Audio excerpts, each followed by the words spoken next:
yung binibigay talaga ni Lord, hindi pa man dumadating, nagpapasalamat na kayo agad for some of you. So, ang message sa'yo dito ni universe is to connect more deeper, no? Kay universe, sa ating source, sa ating God, no? Mga Gemini, maybe for some of you, with the mantra here, no?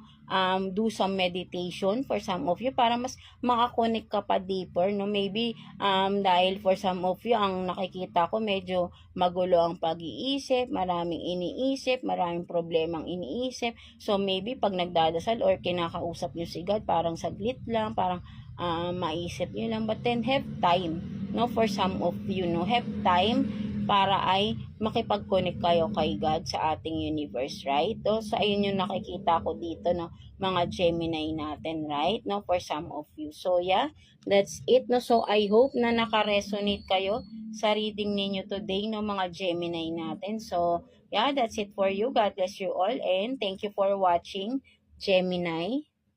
So, yeah, let's continue with you, Libra. So, kamusta kayo dyan, mga Libra natin, no? So, let's see what's the message guidance sa inyo ng inyong inner self, possible challenges na paparating, and of course, message advice from the universe, right? No? So, let's see what's the guidance, what's your guidance from your inner self, no? Mga Libra natin. Let's see.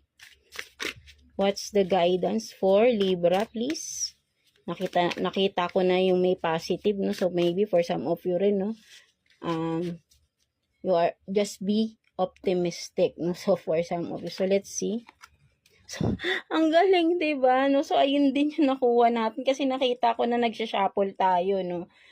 Merong nakita ko nung positive, be positive, parang ganun yung nakita ko. So, ayun din yung lumabas, stay positive, no? So, for some of you, Libra, talagang sinasabi ng iyong inner self is to stay positive, no? Kung ano man itong mga doubts mo sa sarili mo, stay positive lang, be optimistic at everything you are doing right now, mga Libra, because tama, yung nasa tamang landas ka, no? Whatever you are doing right now, no? Ang sinasabi sa'yo ng inner self, no, is do it, no? Continue doing it, at malayo ang mararating niyan, mga Libra natin. So, stay positive lang, no? Huwag kang maglalagay ng mga negative thoughts, negative thinking, overthinking, whatever it is, no?